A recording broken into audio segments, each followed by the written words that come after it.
Bienvenue sur la chaîne. Nous allons partager aujourd'hui l'incroyable retour à la vie de Gad Elmaleh, 2 ans, mort pendant à peu près 2 heures.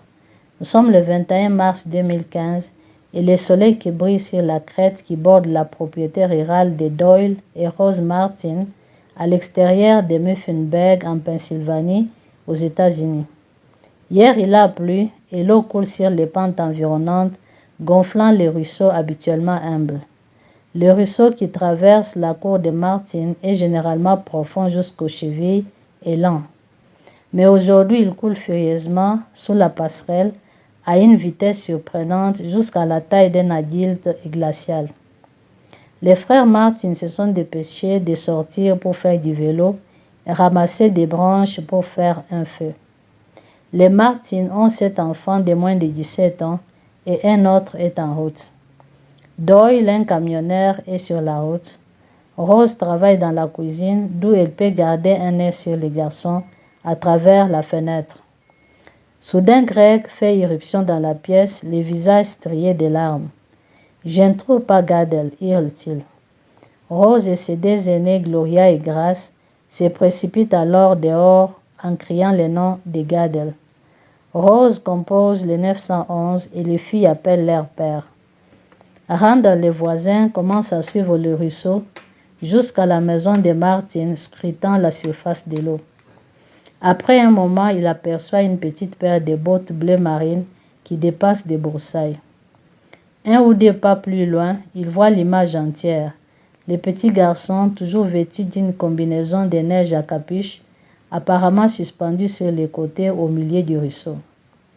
Randall plonge dans le ruisseau et retire les petits corps inertes.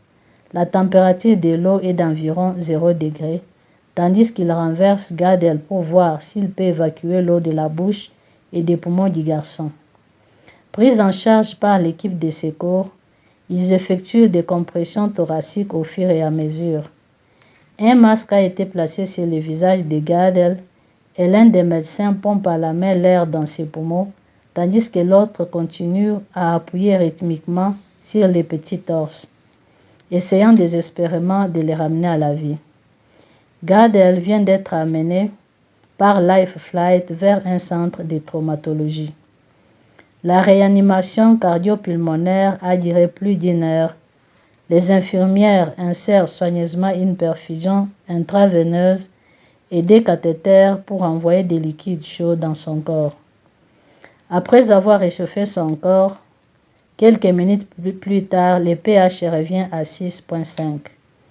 Pas de battement de cœur, pas de respiration, le garçon est mort. Dr Frank sait que tout est fini. Il est maintenant plus de 20 heures et le garçon ne réagit toujours pas. Il s'apprête maintenant à le placer sur une machine de pontage cardiaque. Ils ont fait monter sa température à 28,6 degrés, mais la machine leur permettra de réchauffer son sang à l'extérieur et le faire circuler, ce qui accélérera le processus.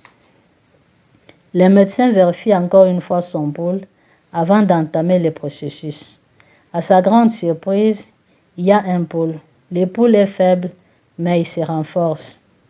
Il reste pendant plus d'1 heure à surveiller son activité cardiaque, puis le transfert aux soins intensifs pédiatriques.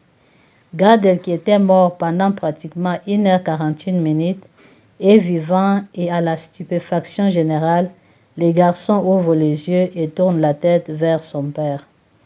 Gadel reste à l'hôpital 4 jours de plus. Le 4e jour, un dimanche, il rentre chez lui. Nous sommes arrivés à la fin de cette vidéo. Merci pour votre temps. Et si vous avez aimé cet article, veuillez partager, aimer et s'abonner à la chaîne pour plus d'infos. À la prochaine.